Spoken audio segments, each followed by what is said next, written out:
That clock's a little slow, but I've got 6 o'clock, so we'll open the March 19th meeting of the East Long Meadow Planning Board.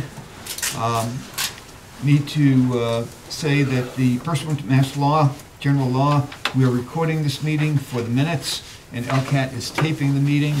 If anyone else is recording the meeting, please identify yourself and your organization. Hearing none, we can proceed. We have present John Torsha, Lou Morabito, Russ Denver, George Kingston, and Tide Richards. Let's do the minutes first. Has everyone had a chance to review the minutes? Any issues, changes? Do you have a motion to approve the minutes? I just hit a spelling, so other than that, it's not a big deal. Okay. So to have a motion to approve the minutes of February 19th. So moved. A second. Second. All those in favor? Aye. I have a motion to approve the minutes of March 5th. Second. I need a motion. So moved. Moved and seconded. All those in favor? Aye. I would like a motion to take item continued public hearings 1 out of order so that we can open it, we can continue it. Let's have a second. I'll second that. All those in favor? Aye. So, this is the continuation of the public hearing for case SD-D 2019-01, definitive subdivision plan for Jeffrey Lane South. We have a request by the applicant to continue this because the application is not complete yet, and we don't have the final plans. So I need a motion to continue this to, what's our first meeting in April? Second. Second? Oh, the second? The Okay. first meeting, I'm so sorry, yes. To April 2nd at 6 o'clock. So moved. I'll second that. All those in favor? Aye. Okay, so you're continued. Thank you. Okay, going back in order, we have site plan waivers. Okay, case SPRW 2019-03, Mercy Medical Group, Inc., requesting an application for site plan waiver for a medical office tenant at 98 Shaker Road, AKA 94 Shaker Road. Assessors parcel ID 28-7-B within 16,000 square foot office structure and 2.67 acre site located in the business zoning district.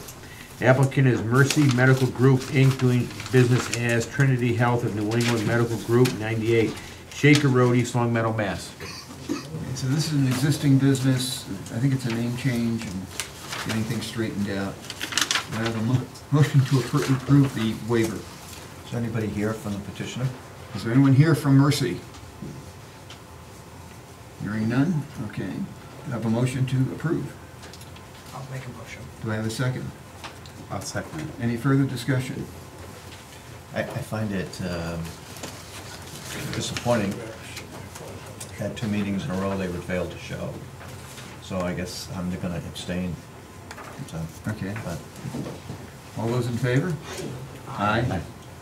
Opposed? One abstain. one abstention. Okay, fine. Next one. SPRW 2019-07, LT Design for Maple Shade Ave, request by applicant for site plan waiver for a home office at 55 Maple Shade Avenue, assessors parcel ID 157-A, located in residential C zoning district. Applicant is Laura Tantera, 55 Maple Shade Avenue, East Long Meadow, Mass. Is someone here from that?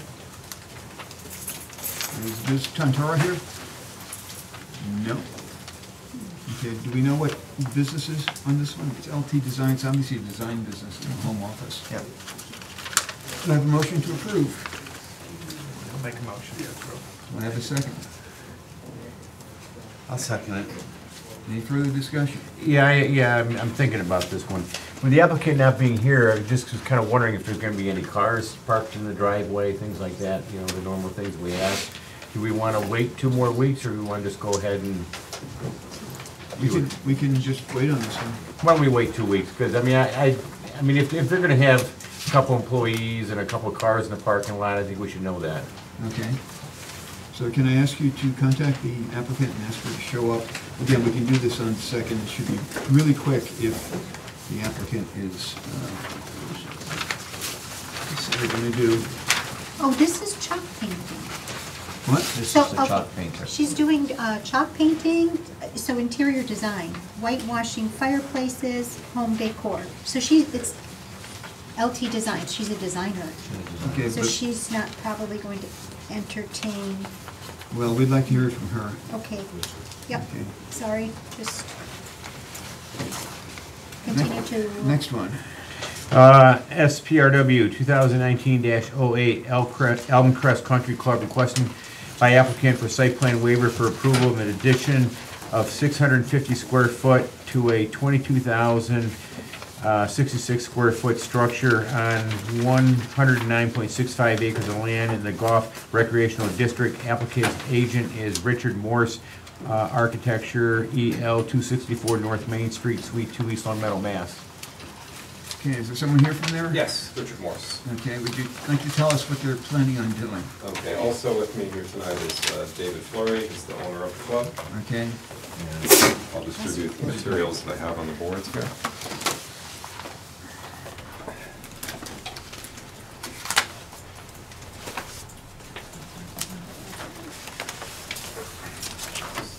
Probably not the place to stand, shall I relocate over here? yeah, that would be better.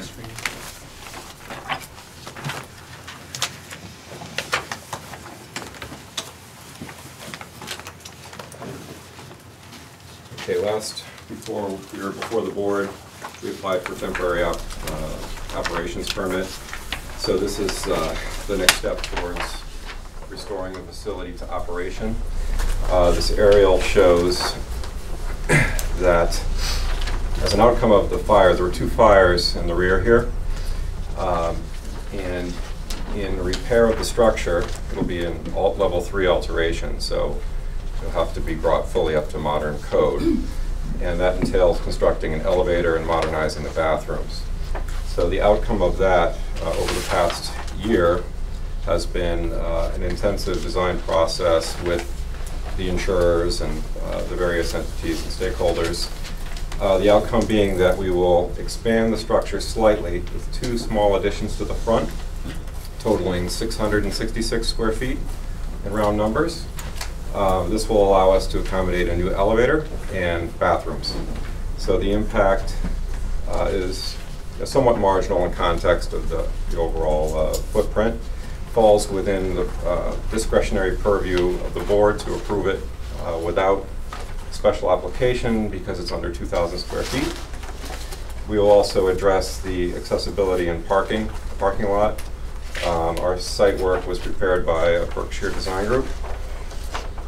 And just really quickly, we have the site layout. This is all in your packet. The floor plan showing the 2 small additions. This is the lower level. Lower level is like a walkout basement. So this is slab on grade and then a small room for electrical below the office space on the floor above. Floor above, this is what's most prominent in the aerial view. We have the addition for the new accessible toilet rooms, small addition for an office and kitchen storage. This is to offset what we had to add for the elevator. And then lastly, the appearance. So the existing club is a rather vernacular structure. One might call it homely, but functional. So this was an opportunity to, with the new construction, give it a bit of a facelift. So this shows our concept for what the new addition will achieve. So the 2 small flanking additions, and there's a void at the center that we have a new covered canopy. So you see the existing one is kind of one of those ready-made shed kind of structures, and this will be properly constructed and more of a historic reference. And then from the side view, you see the existing conditions and then the proposed. So our goal is to get the club operational, modest addition to compensate for necessary code improvements due to the fire, and get Mr. Fleury operational as soon as possible. Push the comments from the board. My personal feeling is, you have a site plan here, okay? I would much prefer to do this as a site plan review, because that makes it a public hearing, so that if we have any comments from the butters or processors, we can have that. But more importantly to me, when we approve a site plan, we've got a site plan that we both agree this is the approval. When we waive the site plan, much as we have something in front of us here, you're not held to it, okay? And that's the difference to me. I know it's gonna slow you up a little bit. I don't see any problem with the plan as presented, but I would like to do it as a site plan review personally. I don't know how the rest of the board feels about that. Could I address one comment Yeah. on that?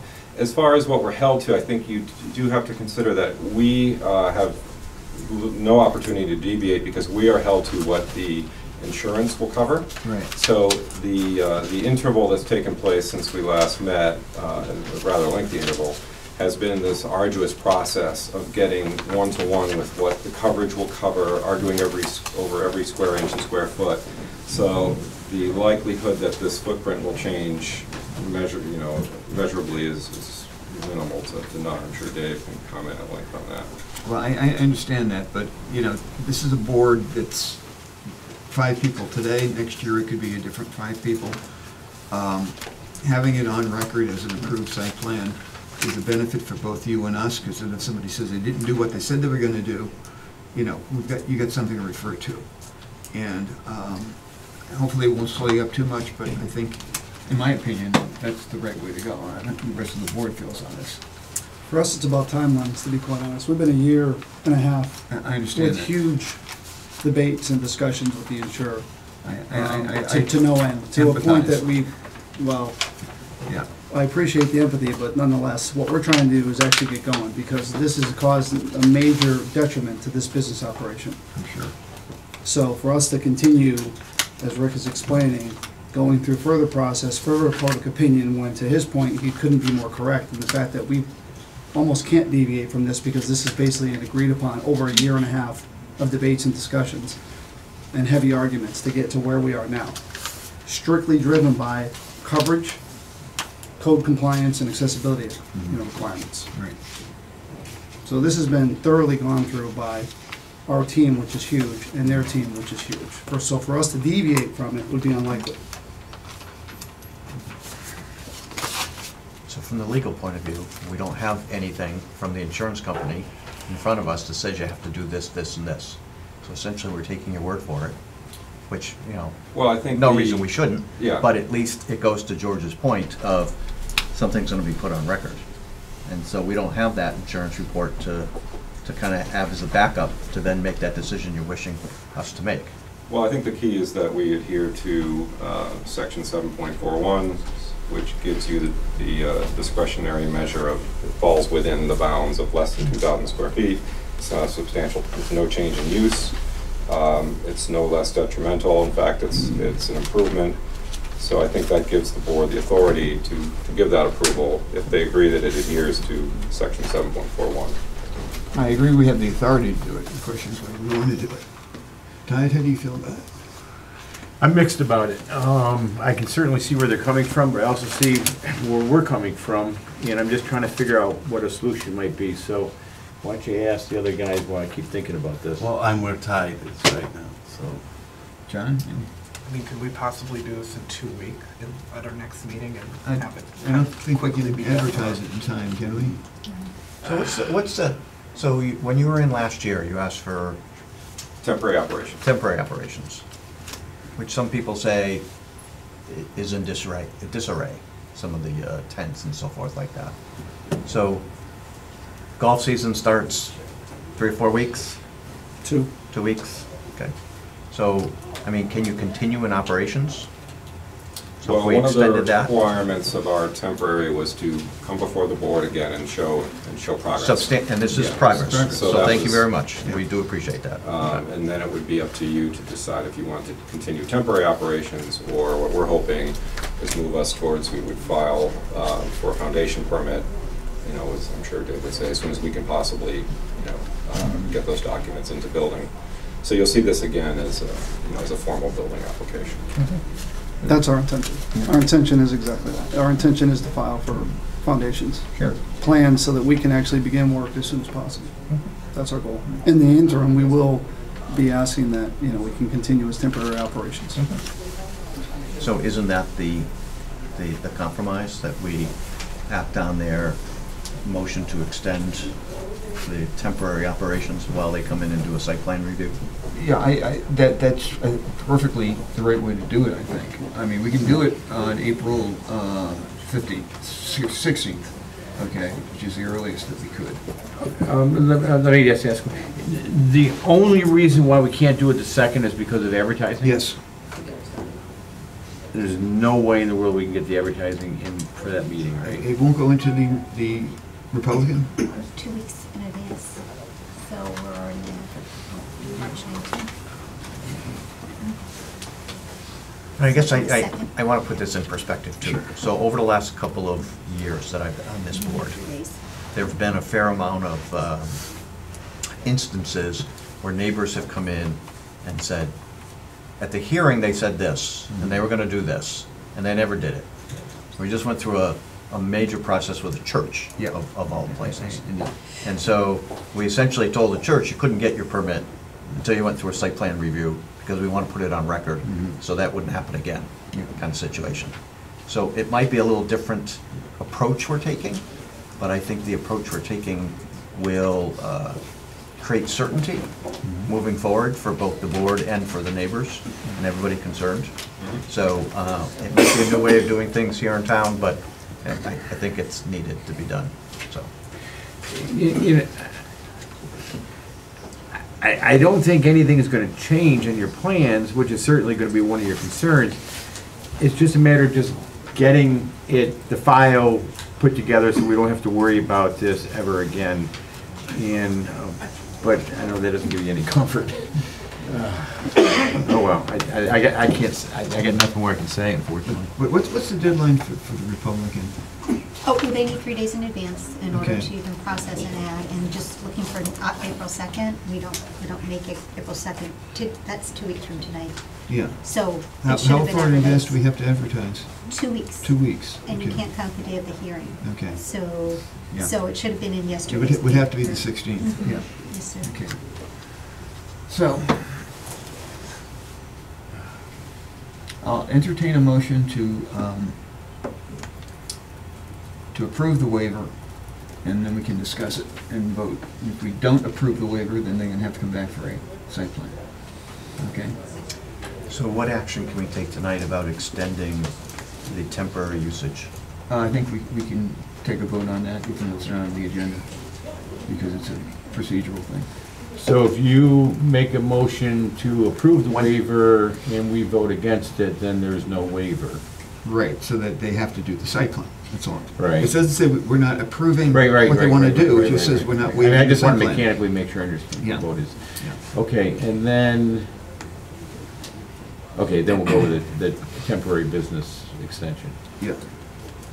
But I would think that we all want this project to happen. We Oh, all yeah. want it to Could we- happen as Should we quickly as discuss possible. the impact of a formal site plan review on Mr. Fleury, because that's going to require much more substantial submission, which I'm not certain that our RLA civil team can necessarily have.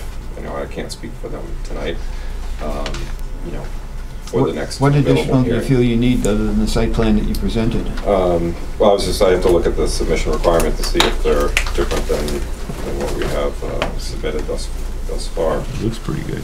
The only thing that might impact this, and I don't know that you're adding enough impervious to make a difference, would be if DPW required stormwater management plan. Well, Again, we're not impacting the existing impervious beyond restriping the lot, and Well, you're already impervious to the building, or there's already impervious. Okay, so that would not change. So you wouldn't need a new stormwater plan. So before and after conditions are the same. Yeah.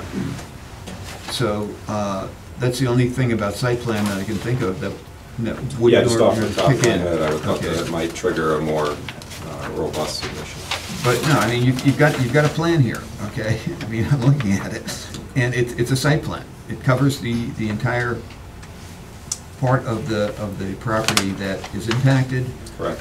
It shows the elevations, it shows what you're adding. I'm not sure that there's a whole lot more that we would need, okay? It's just that we need to do it as a public hearing rather than the way we're doing it tonight. Okay. Having said that, we need to move on. I'll take a motion to approve. So moved. Do I have a second? Second. Okay, further discussion? We've already discussed it. All those in favor of approving a waiver, say aye. All those opposed? Nay. Okay, so we're not going to give you a waiver. We're going to ask you to come back on the 16th for a site plan. And now do I have a motion to extend the temporary operations For how long? for 2 months? You'll need it for the season. For the season? For sure. Okay. You know, number one, even if we got going the way we want to get going, Yeah. which isn't going to happen right now, Okay. we're still looking at a 6 to 8 month easy construction schedule. Yeah. Which puts us through the entire So season. for the season.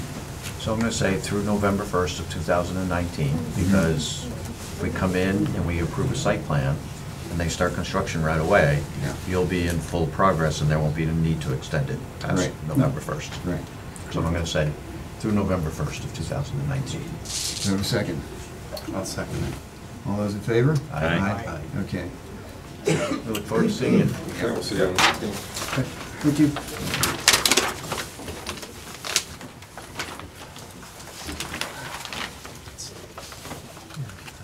Next item.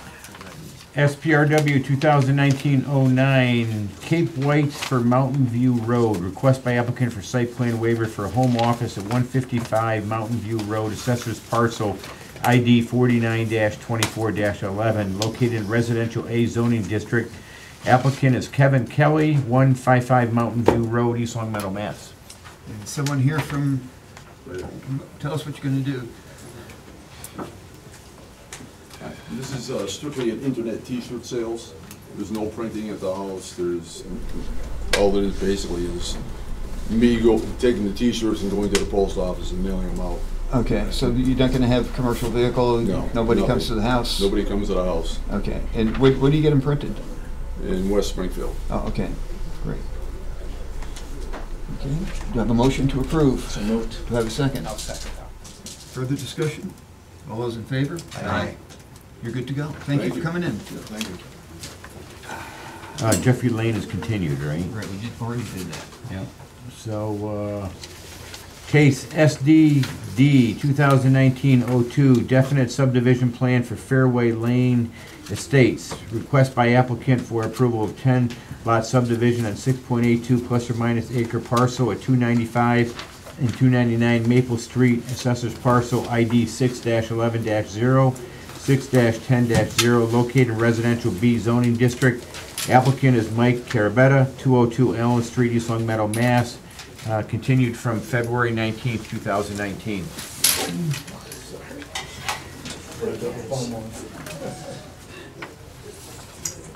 It's one of these that doesn't really work.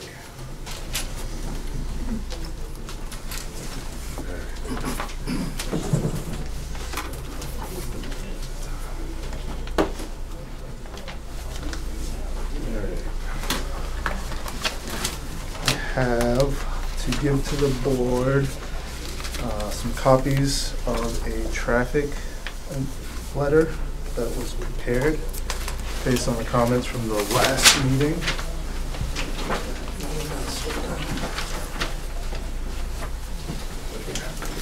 The board can pass that around.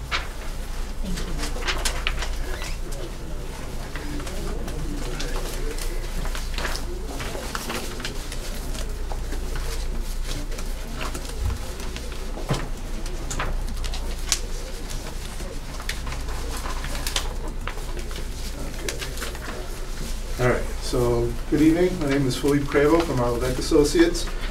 We just did a site walk with a couple members from the planning board over at the site to get a pretty good feel for what the project entails. We presented to the board at the last public hearing about a month ago. And really one of the major topics or items of discussion that came out of that meeting was the traffic and the anticipated traffic impacts from the project. So Since the last meeting, we engaged McMahon Transportation Engineers to produce a letter based, to produce a trip generation and also do a site distance analysis, both of which came back essentially with the conclusion that the increase from essentially what's now 2 properties to the 10 properties will not have a big impact on the traffic in the area, and there's ample sight distance in both directions for left and right-hand turns. So that being said, I can do a pretty basic overview of the project, knowing that it has been presented before. Essentially what we're proposing is an 870-foot long roadway cul-de-sac to service 10 lots. It's on what was previously 2 separate parcels, which will be combined to place the project. Lots 1 through 9 will be new homes. There's an existing home on lot 10 which will remain. Stormwater basin is basically along the property line of lots 4 and 5, adjacent essentially to the stormwater basin on the West Side Circle subdivision. Essentially, that's the gist of the project. So if there's any specific questions, I'll be happy to go to answer them.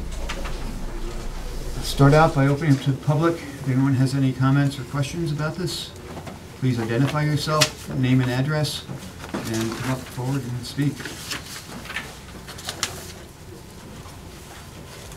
Good evening. My name's Phil LaRosa, Harwich Road, East Long Meadow.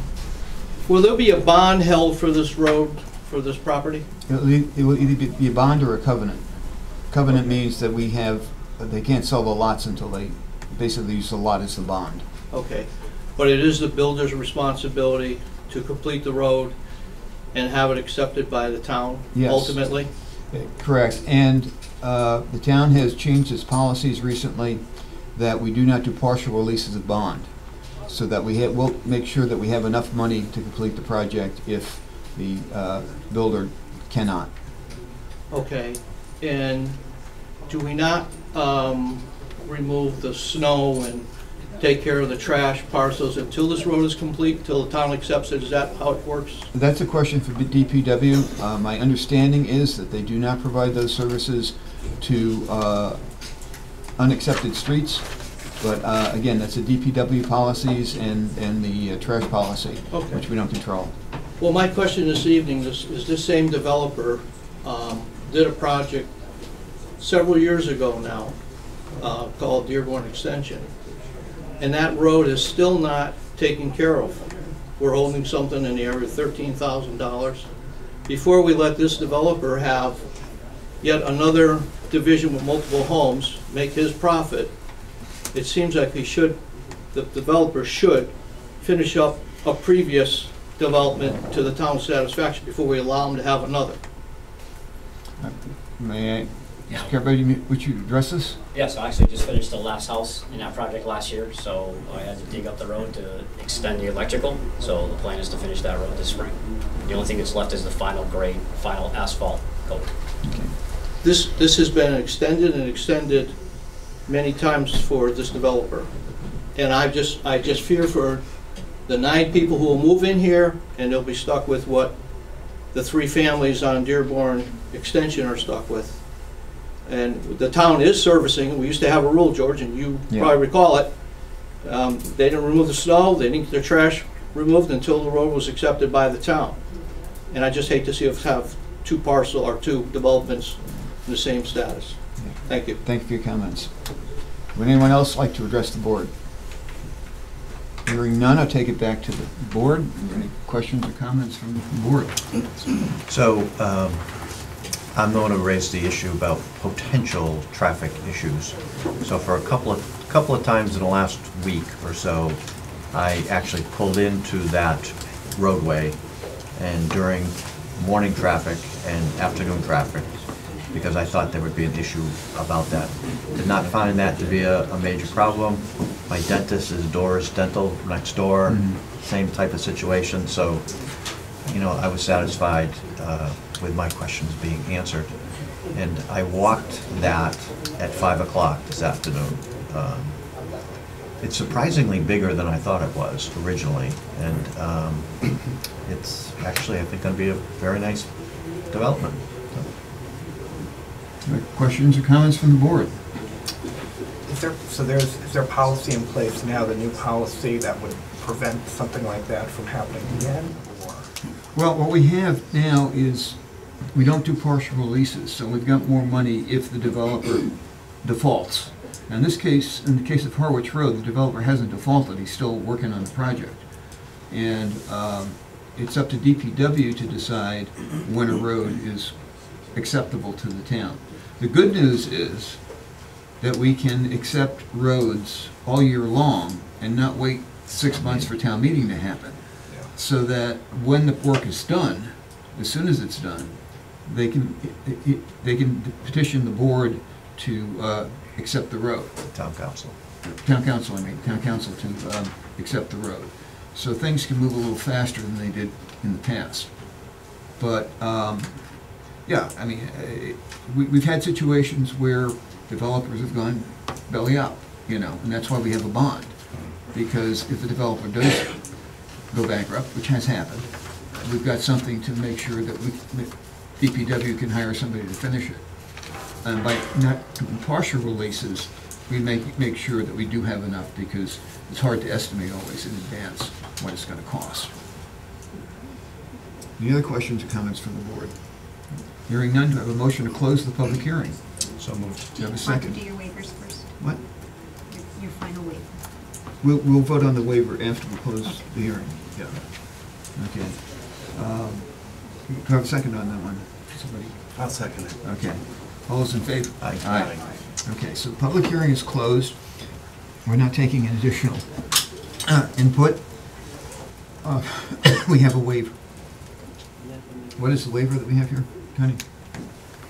You voted on two of the waivers the last meeting, but if you want to just recap Okay. and formally vote one more time? So the waivers we have are waiver for the street width from 60 to 50, and this right away from 60 to 50, and that's the first waiver. So we already voted on this. Okay, so we're there. The second one is requesting a waiver to allow for a 24-foot roadway, and we voted for that one. And the third one is requested a waiver from a traffic and access study, which we did not give them, and they did traffic and access study. So that's taken care of. So we're in good shape. Thank you. So all those in favor of approving the definitive subdivision, I need a motion to approve the definitive subdivision plan, if there's no more discussion. So moved. Second. I'll second it. Further discussion? Hearing none, all those in favor? Aye. All opposed? It's unanimous. Thank you very much. Good luck with the subdivision. Thank you. So that was Russ and John? Motion.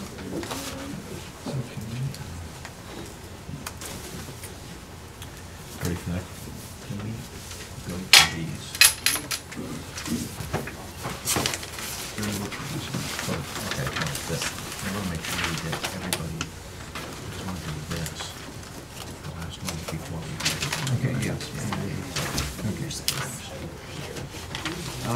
Let's do the next two in order. We have the XL, we have a new public hearing for XL Driver. So we'll open the public hearing for XL Driver expansion at 6:30. Read this. Site 2019-02 XL Dryer expansion for Chestnut Street. Request by applicant for site plan review for 3,850 square foot of additional office space, 7.28 plus or minus acre parcel at 357 Chestnut Street. Assessors parcel ID 18-2-A, located in Industrial Garden Park zoning district. Applicant owner DNG Enterprises LLC, 357 Chestnut Street, East Long Meadow, Mass. Good evening, Mr. Chairman. May I set up over there? Sure. Over there, some people don't seem to be able to see. Okay.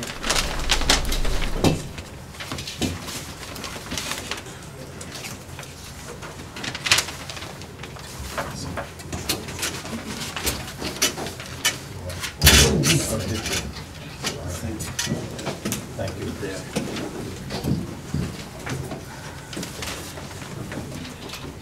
For the record, my name's Gary Wayner. I'm a project engineer, 53 Mill Road in Hamden, Mass. With me tonight is Mr. John Pelly from Pearson Systems and Mr. Lawrence Tuttle from Architectural Insights, who is the architect for the project.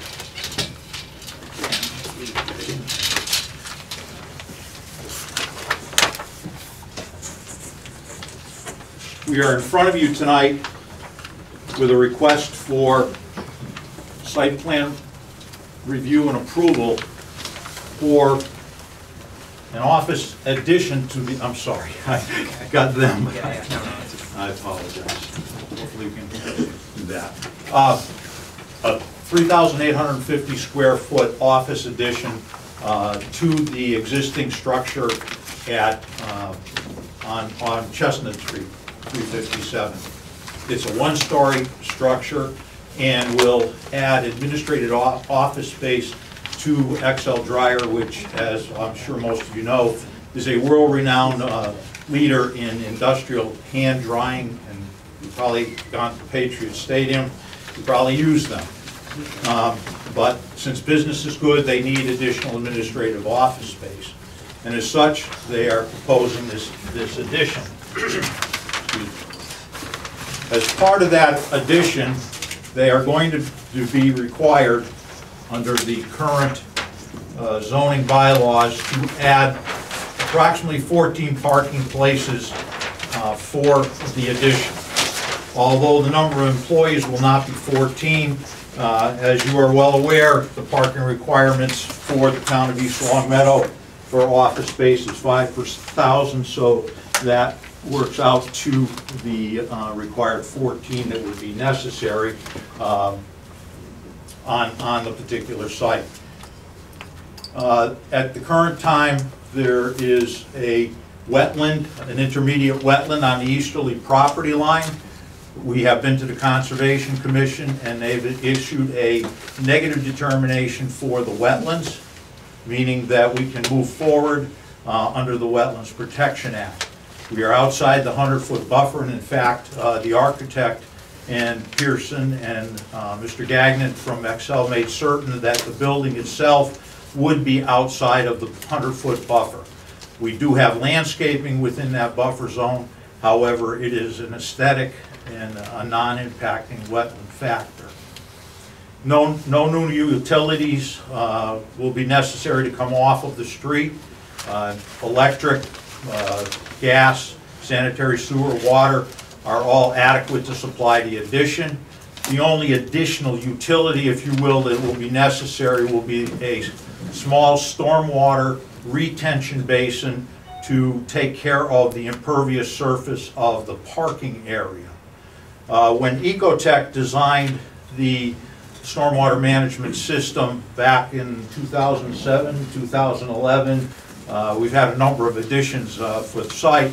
A small retention basin was designed for those additions with additional capacity. That additional capacity now comes in handy because the roof from the new office addition will be discharged into that existing retention basin.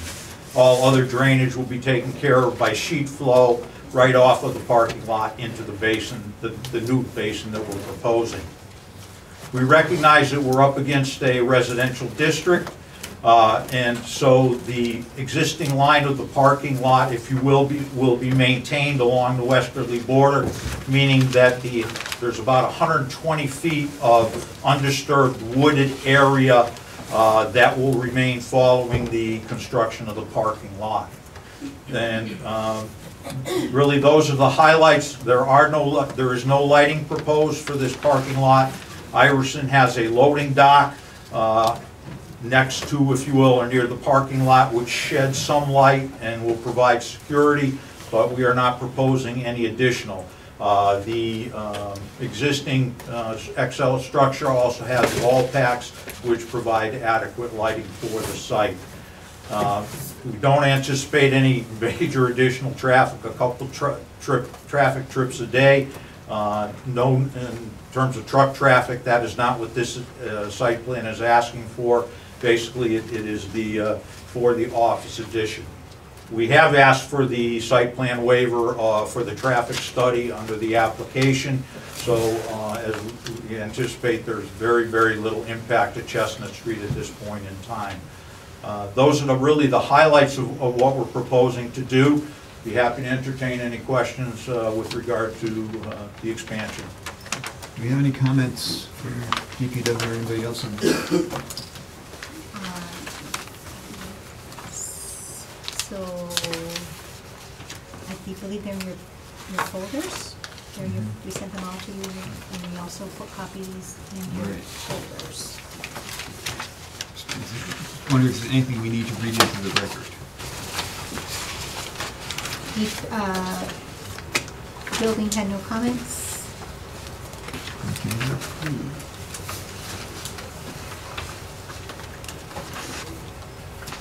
Excel dryer from DPW.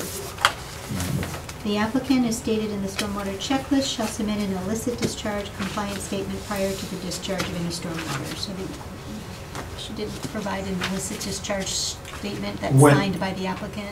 Usually when the project is complete, the engineer signs an illicit discharge statement stating no sanitary or no footing drains or anything go into and we'll do that. So these are only Okay. comments that we have to be concerned with. Being a public hearing, is there anyone in the public who would like to speak to this or ask questions about it? Hearing none, take it back to the board. Any additional questions or? Looks pretty straightforward. Tide, any? No, it's pretty easy. Do I have a motion to close the public hearing? So moved. Do I have a second? I'll second that. All those in favor? Aye. Do I have a motion to waive the traffic study? So moved. Do I have a second? I'll second that. All in favor? Aye. Do I have a motion to approve the site plan as presented? So moved. Do I have a second? I'll second that. Any further discussion? Hearing none, all those in favor? Aye. Good to go. Thank you. Good luck with it. Thank you. Thank you.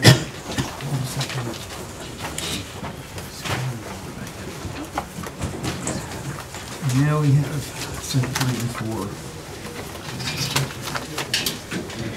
Site plan 2019-03, Mass Gun Shop, Inc., DBA Pioneer Valley Arms. Request by applicant for site plan review for a retail sales business for the sale of firearms, ammunition, and accessories at 50 Shaker Road, Assessors Parcel 27169-0 on .61 acre site located in Business District. Applicant is Kendo Nebic. 20. Great. 26 Tioga Street, Springfield, Mass. Okay. Sorry about that. That's all right. Hi, Kendall Napick, 26 Tioga Street, Springfield, Mass. Here I'm the applicant for Mass Gun Shop, DBA Pioneer Valley Arms. Last time I was here was February 19th. We got an email from the chief of police saying that he'd like a security plan. We met, he was provided with that. I do have his email. I don't know if Constance gave you his response? We got you his. have it? Yes. Okay. He was satisfied with everything that we went over and Okay. Okay, let me explain that we have a security plan, site plan for this shop. We are not releasing the site plan because it's a security issue. We don't want to lay out their security in public because that would make it insecure. So, but the police chief has reviewed it, and we have reviewed it, and therefore, if the police chief is happy, I'm happy, because he knows a lot more about this than I do. Okay. But does anyone else have any questions from what you've seen? You've all seen it, and you're reminded that that should remain confidential. If anyone requests it, the request has got to go through the Freedom of Information thing, and will, at the request of the police chief, unless there's a really good reason for it, will not be released because it's a security plan. Okay. Anyone from the public wish to speak to this? Seeing none, any more questions or comments from the board? Oh, you want to speak? Oh, please do. Your name, address, and Ian Fitzgerald. I live on 17 Summers Road. I'm just saying I'm in favor of this. I think it's very convenient for me as being a recreational firearm user. So I'm in favor of this. Okay, I've thank you. worked with Kendall and Mike before, and they're very professional, and so. Thank you. Yeah. Anyone else wish to speak to this, please? Susan Tarpinian, James Street, East Long Meadow. Keep speaking to the mic so that, Susan Tarpinian, James Street, East Long Meadow. I just want to say I'm in favor of Pioneer Valley Arms opening a retail business in town. thank you. Anyone else? My name is Bobby Hill. I live at 270 Porter Road in East Long Meadow, and I'm also in favor. Thank you. Anyone else? Andrew Bordoni, 8 Pioneer Circle, East Long Meadow. I just want to say I'm also in favor. I think it's a convenient thing. It'd be great for supplies and anything else that's firearm related. Instead of going to other towns and seeking out, it'd be great right here in town. Thank you. Anyone else? Hearing none, back to the board. Any additional questions or comments? He's really doing it by appointment only, really, is he? No. This is going to be a retail store. Oh, it is? Yeah, this is going to be a retail store. There is another location in town that primarily does it by appointment. Oh, okay. Yeah. Right, This so is- I'm not the first one. Yeah. Motion to close the public hearing. So moved. Do I have a second? I will second that. All those in favor? Aye. So a motion to approve the site plan for Mass Gun Shop. So moved. Do I have a second? I will second. Any further discussion? All those in favor? Aye. You're good to go. Thank you Thank you. for providing the plan. I know it slowed you up by a month. That's all right. I know that I had emailed this to you guys. But, okay, do I have a motion to Because she take just got back to me the other other day. business And I already sent it to you in an email. out of Do you order? want it? Thank you. Can I have a second? This is to take, do Bella Vista Estates before we get into the zoning amendments. I will make a motion to put Bella Vista out of order. Okay, second, okay. All those in favor? Aye. Okay. So we have a update to the subdivision plan from Mr. Carnavale.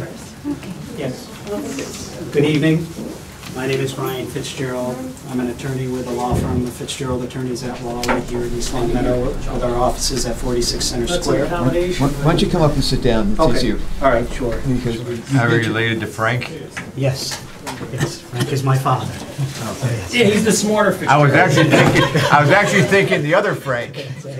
Oh, Your my brother? My brother, yes, yeah, my brother. There's also my brother as well, yes, yeah. All right. So we just wanted to be able to have an opportunity to come and introduce ourselves. I do have some handouts for the board. And with me is Anthony Carnavale from AC Home Building LLC. Do you own the property? I do. Well, the trust owns it. I own the building rights to it. Yes. Yes. Yeah, I'm right across the street. Oh, okay. I'm the big white house with a circular driveway. Oh, okay. So a little bit further down from where the red house was. Right across from the red house and just slightly down a little bit, but I got all the frontage there right across the street. Oh, okay. Over Big by the house. pipeline there. Yeah. Okay. Yeah. Yeah. So yes, so title to. So I have a vested interest in making sure you do a good job. Oh, good.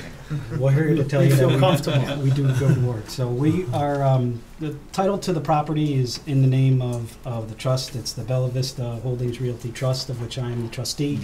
And in terms of the handout that I provided to you, I just wanted to give you a little flavor of what projects Anthony has worked on. This is actually the 6th subdivision that we've worked on together. The other 5 were in Wilbraham. And so what I did was just to kind of provide you with just some detail on those types of projects, when they were permitted, and then when they've actually been approved by the town or anticipated when the roadways have been approved. So there's 5 there.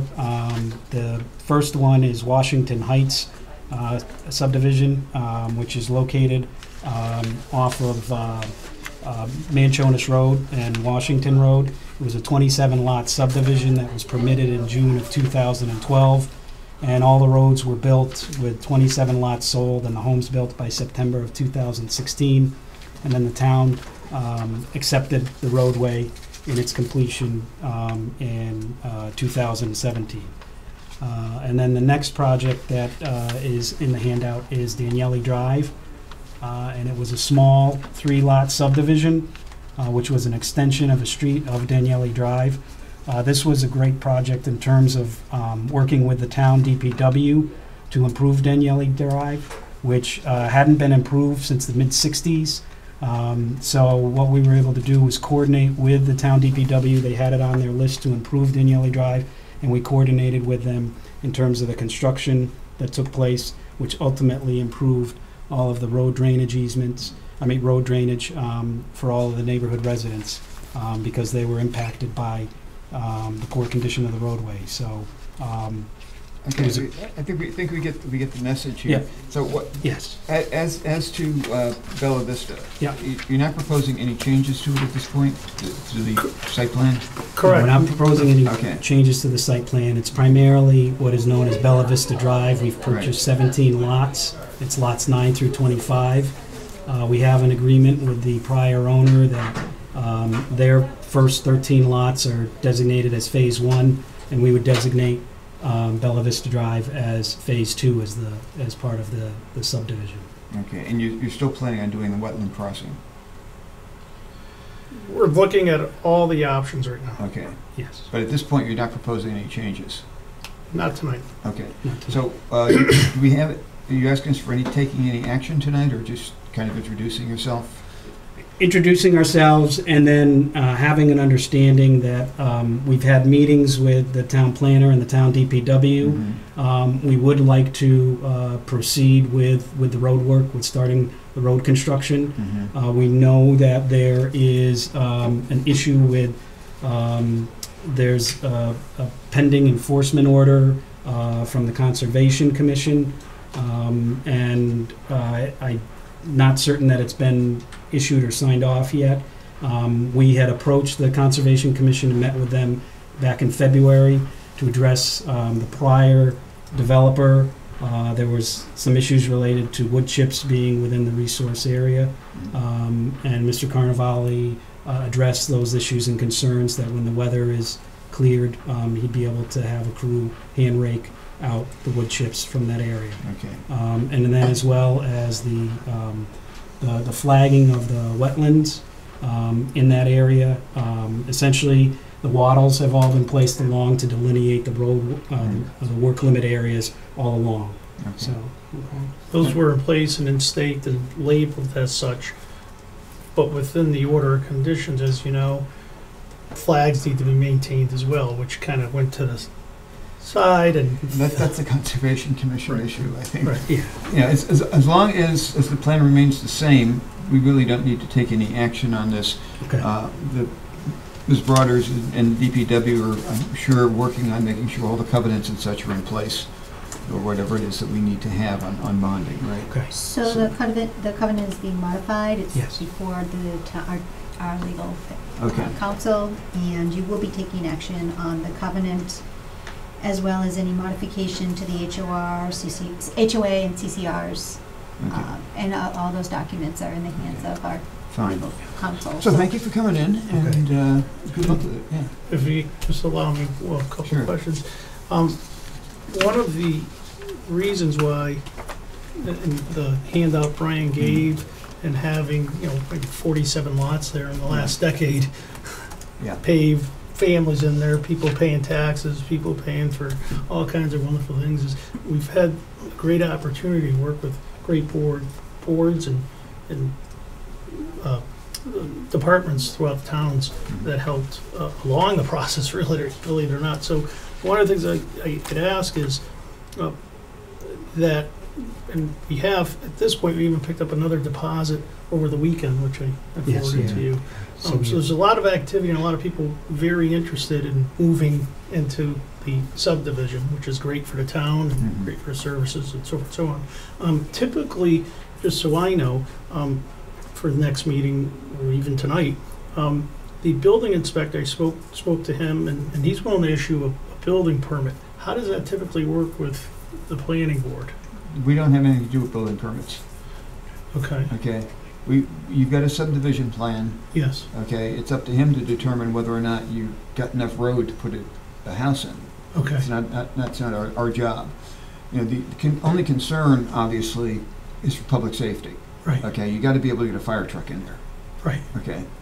Other than that, it's all, the building permits are up to the building inspector. We have nothing to do with that. Right, okay, because he just doesn't want to hand one out without me getting some type of, Well, understanding that there's not going to be a certificate of occupancy until the infrastructure's done, Sure. the pavement's down, and there's a running water, electricity, sewers, and all that good I stuff. mean, you've got an approved subdivision plan. Okay. And that's really where our involvement stops. Okay. Unless you decide that for some reason you want to alter that. Okay. And then we review a revision to the subdivision plan. Okay. And that's the way it goes forward. So as long as you're staying with what you got. Now, if you decide you want to do something different, whether it's relocate a road slightly or change a lot size or whatever, then you come in to do the revision. Okay. I mean, we did one recently, an A&R actually, I think it was, to combine 2 lots in phase 1. So, yeah. But I think what Mr. Carnevale is trying to get at is, since the land is going to be under covenant, Yeah. are you going to allow for a release of certain lots to be determined from the covenant without any cash substitution? No. As a performance guarantee? Yeah, no, we wouldn't be asking for that. We would just be asking, typically in our experience with Wilbraham, what we've asked is when we've gone to the planning board, we've notified them that there would be a couple of lot building permits that we'd ask for to be issued. In some cases, they would allow a release of some of the lots, but we're not asking for that. We just want the board to be aware of the fact that we may ask for building permits Right. to Yeah. start, and to start the road work that's Sure. not impacted by the wetlands area. Yeah. So, okay. Yeah, I mean, the sooner you get the roads in, the better it is, because then you don't have dirt running off. Right. Okay, as long as as long as we have acceptable covenants or a bond in lieu of covenant, okay, we're happy. As we talked about earlier with the other subdivision, the concern is, you have the best intentions in the world, Right. but stuff happens. Right. Okay, and we need to make sure that we've got enough money available that if you can't finish it, the town has got the funds to finish it. Right. And that's why we don't do partial releases anymore, because we've gotten burned on that in the past. Right. And we understand it's part of the financing of doing this, but that's the way it goes. I'll be watching it every day. Okay. My question, couple questions. For 2 years, I've been staring at a pile of stumps and wood chips and dirt and everything else. When's that going away, do you know? So it looks like to me They delivered a rock truck and a dozer today. in that area. Yep. So it looks to me like we were trying to figure out why they set it up there. So am I. Because that seems to be where the detention basin's going. Yep. Okay, so we're gonna stage some materials there, stockpile, and we're gonna get rid of a lot of it because you don't need it there. Yeah, if you get any surplus. Yeah, Talk there's to you about it, but- enormous amount of excess materials coming out. So we'll probably use that because it's already there to go in and out of. And keep your street clean. We have a sweeper that goes on what they call a bobcat, skids there and it sweep the roadway relatively quickly. So to answer your question, we'll probably use that until we open up the roadway as well. So it'll be out of there in 6 months, maybe? Yes. Good. Yeah, because in 6 months, we have to have that road paved. I agree. We may even have 5 or 6 homes up. Good. And it's gonna go right where the road goes right where the red house was, right? Correct. Okay, perfect. Because I don't want headlights shining in my lights, in my windows. No. And they're not gonna be. No, that's probably, yeah, no, that for some reason, and I don't know because I wasn't there, why they set it, maybe they set it up there and not in the center of the roadway because the red house is kind of where the center is and they left the red house up. Would have been kind of really, Well, we're good. but we got rid of the house. House cleaning right stuff. away. Yeah. Okay. All right. Okay. Very good. I got 20 acres over there. What's that? I got 20 acres over there. Yeah, I want to keep it looking good. Yeah. Was there any concerns, come up, grab me by my Oh, yeah. ears? Yeah, all good. Thank you so much. Okay. Thank you. Well, thank you. Have a good night. Thank you for your time. You gotta come in with a subdivision plan for those 20 acres? Probably at some point. Okay. We have two new public hearings. The first one is, we'll open the first one, which is the public hearing on the mixed-use district.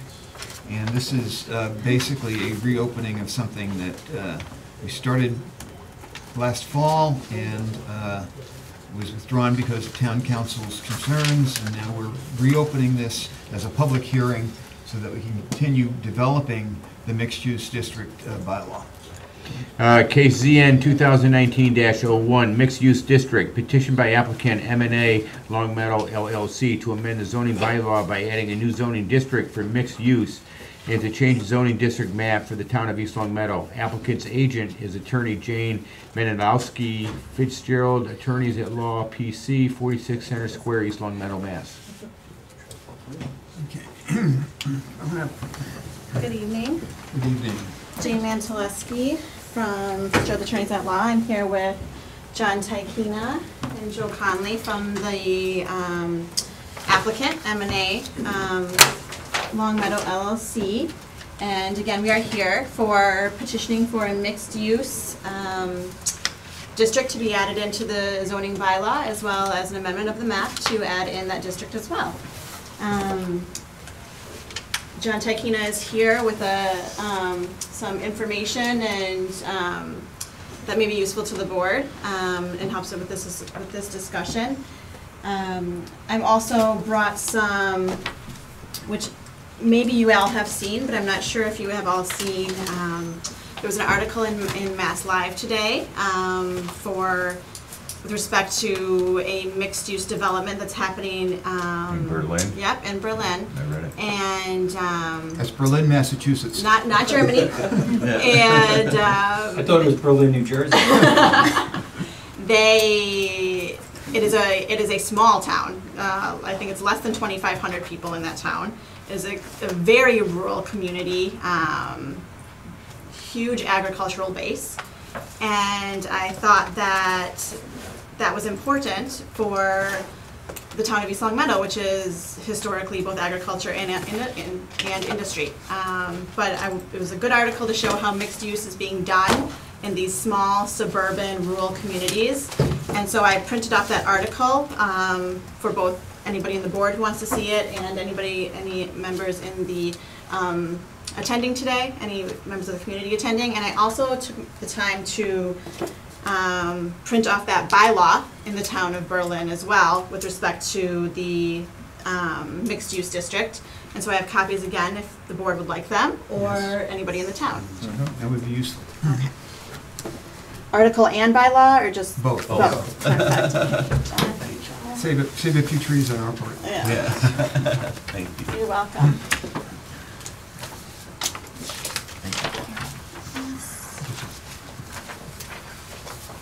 George. Thank you.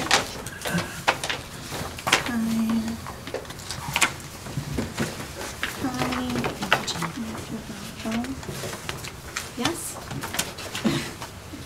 And then I'm just going to leave them on the chairs for anybody in the community if they would like to take copies as well. Thank you for doing that, Jane.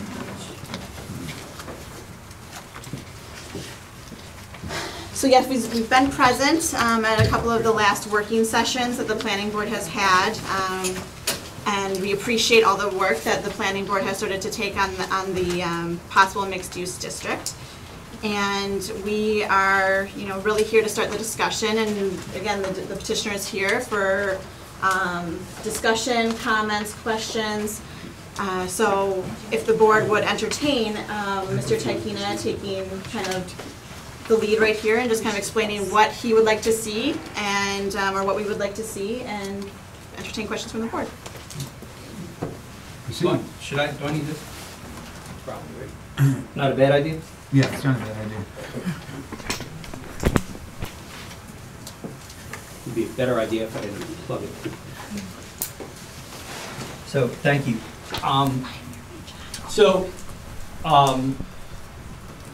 I had the pleasure of being here, John Tykina with the petitioner. I had the pleasure of being here last time for your work session, And I would hope that that we're able to continue the conversation. And I don't know if when we get, so you're going to have your next work session, if we continue this meeting to then or whatever, because obviously if I can answer your questions, it'll probably be a little more of an efficient operation for us. So and again, I really just want to continue the conversation that you started last week, or I guess 2 weeks ago. And to be able to show you some of the things that you were talking about.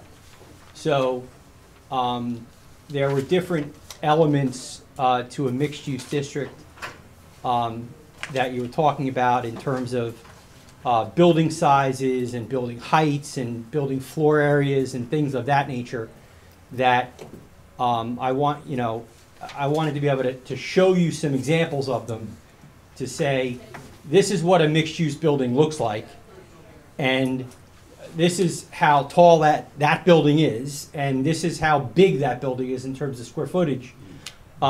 Because in some ways, they're probably a little bit bigger than you think, and in other ways, they're not. So, again, just to be able to provide some of those different examples. And also to be able to show you some of the different types of uses that we think could be in a mixed-use district in terms of commercial uses and mixed uses like that, as well as the different types of residential uses that we could have.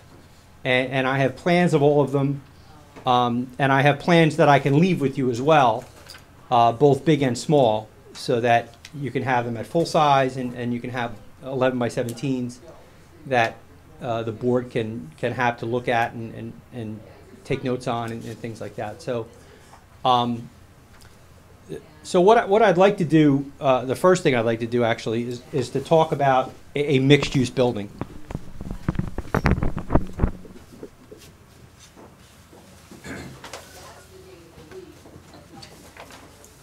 Jane, you can't close it because it's a public hearing. Can you ask them to take the conversation out in the hall?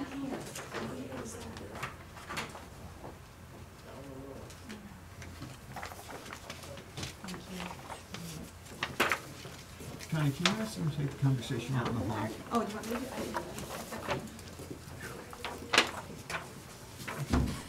I can't close the door. Thank you. The public hearing.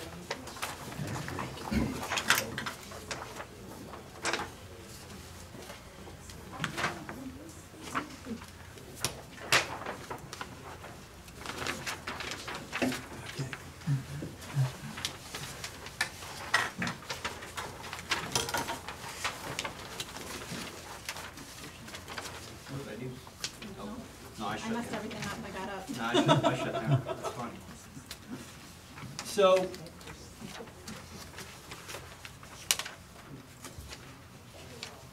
what I wanted to show you first of all is the first image.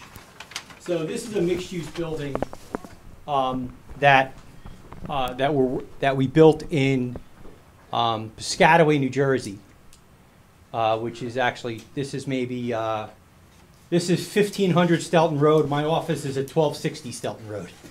So it's literally right up the street.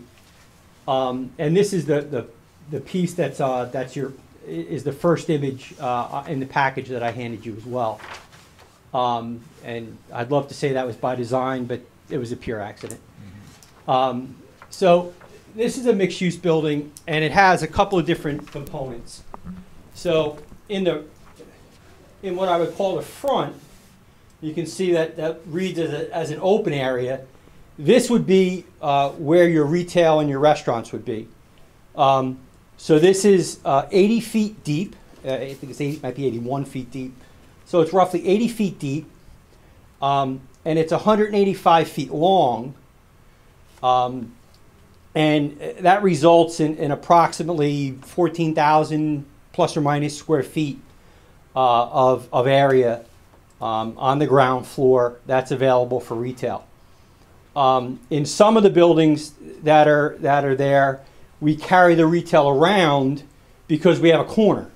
So we have a corner, we're a corner property, so, you know, on the side street, you would have the retail carry around. On most of the buildings, we don't. We have residential uses that are in what I would call the tail of the L, if you will. So, you know, again, 14,000 is it's a good size. It's probably a little big for what we're talking about here. You know, so you could maybe shrink it, you know, by anywhere from 40 to 60 feet and have the building be a little shorter so that it was only, 10,000 square feet or so. That would be possible. But you do want to work in those types of modules. So kind of a 36 to 40 foot module works really well. Or you can do them in 30 and 40 foot modules. And again, that just relates to how the bays work for your retail and your storefronts, as well as how the units work up above. So a really nice 2-bedroom apartment unit is about 36 to 40 feet wide on the, at the front window. And then you would have, a bedroom on one side, a bedroom on the other, and the living room in the middle with the kitchen and all those things. And I have some units that we can show you as well. But those types of modules work. Getting much smaller than 10,000 feet starts to get a little, a little choppy because, and I want to say why, because you have things that need to occur for the mix of uses. So you have a set of stairs that needs to come down. You have a second set of stairs that needs to come down. You have the elevator core and the lobby areas for the residential units up above. Your mail areas, package areas, all those types of things that need to be in some of your mixed-use buildings in the front. But for every single one, we're going to have stairs. You're going to have an elevator core that, again, just starts to chop up areas and take up some space. The reason why we like this L, and it's really about the environment at the ground level. So let me take you on a little tour of Piscataway, and it's called the Fairways. But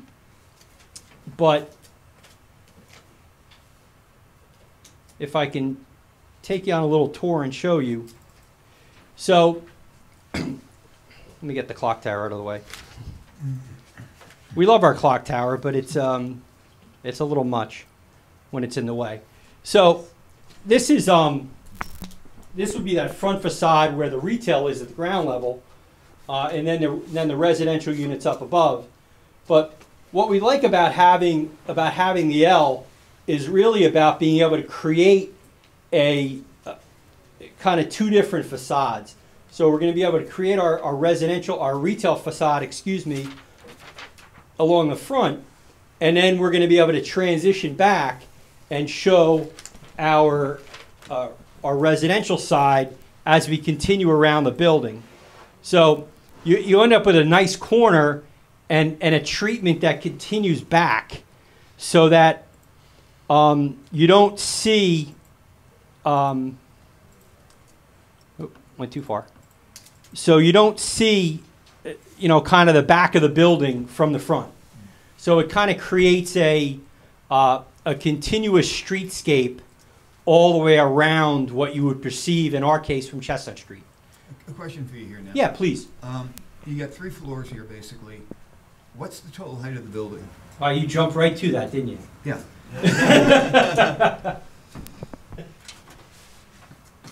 And is the attic functional, or is that just decorative? Pure decorative. Okay. And snowproofing? Right. There are the same number, if you can pass them around.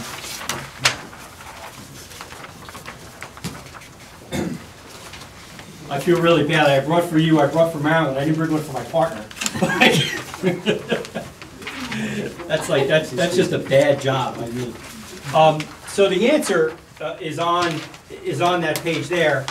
The answer total is about 46 feet. Okay. And in this cross section, let me well, I can do it from this image. So in this cross section, we'll have 16, a little over 16 feet between the ground floor and the first residential floor. So, and that is to provide for at least 12, preferably 13 feet of clearance in the retail space. And then we have 3 feet of floor structure that has two functions. It has one function to provide for the HVAC for the retail space and all those services, and it needs to provide for all of these services, plumbing, electrical, etc., for the units up above. So you end up with about 13 feet and then 3 feet of structure that is a combination of really mechanical spaces for both the space below and the space above. Then we end up with another 10 and a half, roughly, I think it's 10'6" something, of floor to floor from the first residential floor to the second residential floor.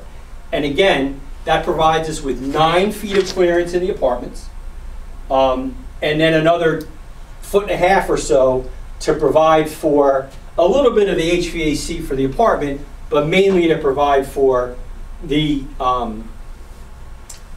plumbing, etc., for the unit above. And then the final, to get to the sill plate, will be 9 foot 1 inch to get you to, again, another full 9 foot ceiling in the third floor apartment. And then the balance is just roof structure. And this roof structure creates like a little boat. So from the outside, you have, again, a great facade, and you have a roof, nice pitched roof behind. But then behind this pitched roof, it looks like a boat, and that's where the roof, all the roof vents, all those types of things, all the ventilation for any restaurants that are downstairs, all that has to all get carried all the way up to the roof. Mm-hmm. So, and we hide that all behind this this pitched roof structure. Now, again, this is set for, and again, the challenge of using a picture. This is set for New Jersey. So this is central New Jersey. Probably planned in 2009, constructed in 2014, and just getting finished now. But we can take this building and what I would call it, and actually, we talked about it previously, make it New England quaint. So, have the brick will be a little redder. We'll probably have, white clapboard siding. Those types of things that'll make it, that we could make New England quaint, or you could also take it and make it kind of New England contemporary. And we have, kind of those two options if we want to take it to, to a little more industrial flair. Again, we have some of those choices that we can work with the board on. But the basic bones of the building are a good building. So it has a base, it has a middle, it has a top. It's articulated at the corners. It's articulated along the facade. You can see along this facade, it's not flat. It's not, 183 feet all at the same plane. It has lots of ins and outs, even at the retail level. So we'll take a storefront that's, whether it's 40 feet wide or 60 feet wide, and then we'll take the next one, it's maybe 40 feet wide, project it out, then we pull it back. Again, so you have a great streetscape along the pedestrian way at this facade, and then we have the same along the residential facade. So we have the ability to, again, to pop out our windows if we need to, etc. But also, in multiple planes along both of what I would call our front facades. But it creates the nice bones for the building that we can then work with the board to, you know, get the right design, you know, features. So that's a long answer, Mr. Kingston, to how tall is it? The answer is 46 feet, 10 inches or something. And it's good information, because I think we need to understand, you know, this is not a house. This is, no. There are structural needs that need to be in there, and that needs to be taken into account when one looks at heights. Correct. And things like that. Correct. But just looking at that picture, yeah, I don't find that to be out of character. Yeah. At all. Yeah. It's yeah. For New Jersey. No, for here. For here. Again, remember, there's New a Jersey. They might have 15 floors. There's a 55-foot high building at 330 Chestnut Street that we talk about. So again, this picture kind of shows the a little bit more of the residential transition. So again, in this 80 feet, which would be from right here to here, this is the continuation of that retail, you know, use that's, or restaurant use that's at the bottom. So again, you have, you know, retail scale windows, you have little awnings that, you know, kind of, you know, denote, hey, retail facade. And then as you continue down, you see the transition to the residential building behind. You know, the residential portion of the building that comes all the way to the at grade behind. And again, recognizing two things. One is, you know, we've heard the board say we don't want too much commercial here. So again, I think wrapping it all the way around, it's not as successful. The retailers want to be on the street as much as they can. And it also provides, again, a nice transition back to the additional residential uses that are behind. And I'll use this to kind of make that transition. So this building is 3 stories that we talked about. The one that's behind it is 4. So you can see how you can make that transition, but you're making it along, you know, what is a long distance. Again, probably upwards of 150 feet or so. And again, another reason why we like the L's, but that allows us to take it back and then continue, and you can pick up, if you know, we choose that we want to do a 4th story and get some density, have some transit orientation, all those good types of things, that you can do it with a 4th floor. And again, because this building at 4 floors is only residential. So at it, you know, it's going to be 4 floors that are, you know, 3 floors that are 10.5 feet or so, and then the 4th floor that's only 9'1", and then a little roof. And again, you're doing it, you know, roughly within 50 feet. Mm-hmm. So, you know, but again, it's 4 stories. So you could have 3 stories in the front, you could have 4 stories in the back. Again, our lovely image that Rob Levesque did for us over there, that is a 4-story building in the front that, you know, would work. You know, it works, it's effective, but you know, we understand, you know, there's some choices to be made. So can I just ask a question? Yeah, please. Please do. We had a lengthy discussion about, you know, the proper percentage between business/retail and housing 2 weeks ago. And I mean, you specifically said you didn't want too little because then it just becomes a big housing project. Mm-hmm. Well, what I said not, was 3 uses.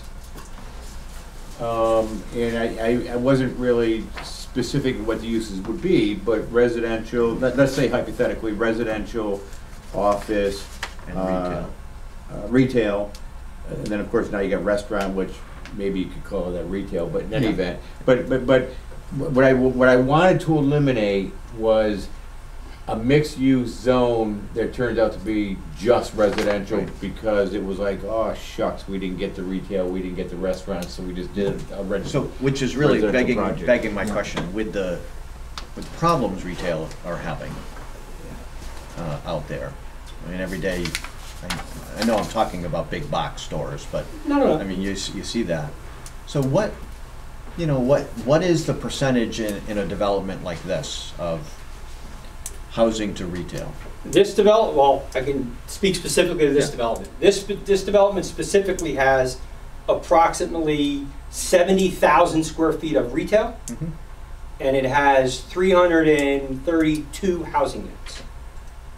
So what's the square footage of 332,000, or 332? It's probably 500,000 square feet of housing, maybe even a little more. So it's like an 8-to-1 kind of? Yeah. Looks- Yeah. Okay. So, I'm actually doing I'm a big proponent of not remaking the wheel if I can avoid it. So I'm working on a project in Florida, and they have something called a mixed-use trip reduction model. And so their zoning there requires you to mix your uses on a planned development tract like this, and bigger ones too. But it requires you to mix your uses in such a way that if you have office uses that are going to be employment generators, if you have local serving retail and restaurants that are going to be serving the local community of your residents as well as the local community at large, they require you to build a certain amount of each.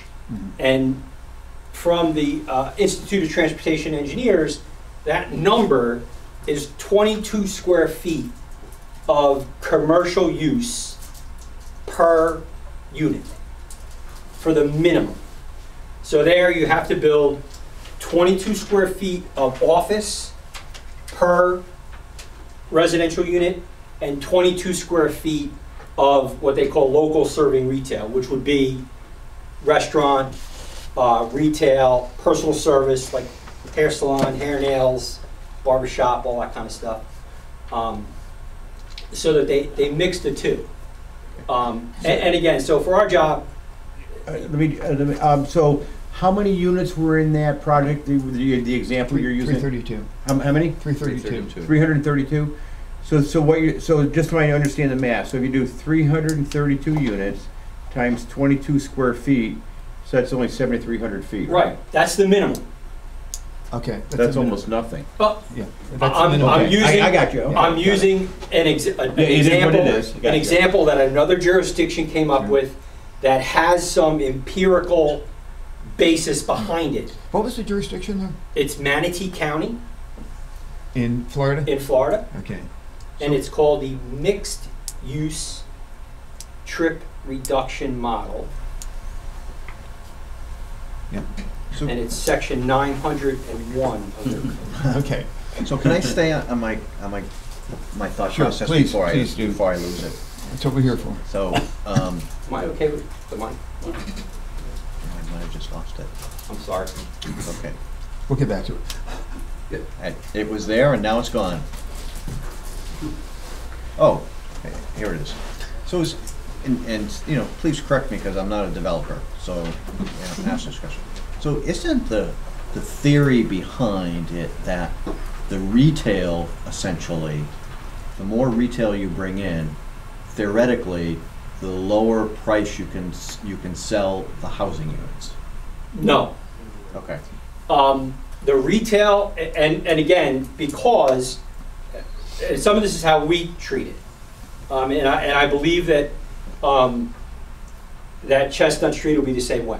So this project is not on Main and Main. Mm-hmm. It's on Elm and Elm. It's one. The key retail node for this area is 1.5 miles in one direction and 1.5 miles in the other. This is kind of a tweener. Okay. So it's okay, but it's not great.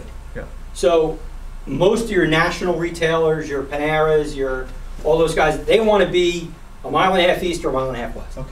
So for us, we treat the retail and the restaurants and the office uses that are here, we treat it like an amenity.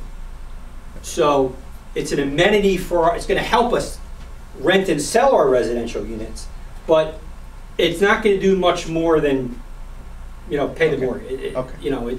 It's either a loss leader or it's a break even. Okay. The only thing that starts to tweak that is actually just a quirk, and you probably have it happening here in town too, where some of your medical uses, like your let me pick some of your Quest Diagnostics, you know, where you go for your lab testing. Some doctors, but not too many. Dentists, believe it or not, they want to go into new space because they need the new infrastructure to support the either just the lab work or whatever it is, and to support like the dentist, they need the electricity and the network, and they need the plumbing and all that. So for those uses, actually, we're doing better. So here, you'll see here, like XL, as we go through the pictures, you'll see I have XL Pediatrics. I do have a dental practice. You know, things like that that are effective here. But for the vast majority of it, it's local serving retail. It's your hair salon that, again, I have to buy in. Okay. I have to build out a hair salon for somebody and then hope they make it. Because if I put that number on a hair salon, they're gonna choke on it. It's too big of an infrastructure build. Okay, thank you. So we treat it like an amenity. Oh, it's basically a big clubhouse. Yeah. And then we want to populate it so that it's occupied. And then what ends up happening is that the residents. And now, do I expect? So you see, we have a local pharmacy, it's not a Walgreens or a Rite Aid. It's you know, a local guy. You know, we have an OBGYN. We have a St. Peter's. This is a local hospital, a little urgent care, you know, type of thing. So again, we have a little bit of medical, you know, relation here because they want, like St. Peter's needed, you know, all their sinks and all that stuff. So do I think that this resident is going to, you know, walk down to this pharmacy every day and buy something and that's going to keep this guy in business? No, I don't. Do I think when Wolfgang's Hamburgers is here, we're doing a Wolfgang high-end hamburger joint. When Wolfgang's is here with our tables out front and all that, and again, these pictures were taken literally last month. We got lucky on a bright, beautiful day. But so when we have the tables out front with the umbrellas and all that stuff, and we have our coffee shop that's in the next building over, I want the residents that are here to come and just walk by. They're like extras on a set that make this look busier than it is. Because nobody wants to go somewhere and be alone. You want to go to the place that has a little hustle and bustle to it and, you know, has a little activity to it. Now again, you know, you don't want to be Yogi Berra, nobody goes there anymore, it's too crowded. But you do want, you know, you want somebody sitting out front at the table reading the newspaper, having a cup of coffee. You want that type of activity to occur along your pedestrian ways and your sidewalks and stuff. So we view it, I call it, you have to create the special sauce.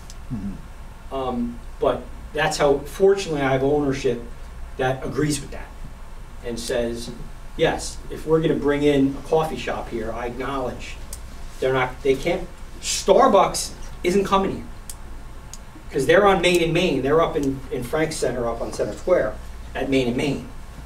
You know, this isn't Main and Main. So this might be, you know, Joe's Java that might go in and operate a little local thing, but it's not going to be Dunkin' Donuts. It's not going to be Starbucks.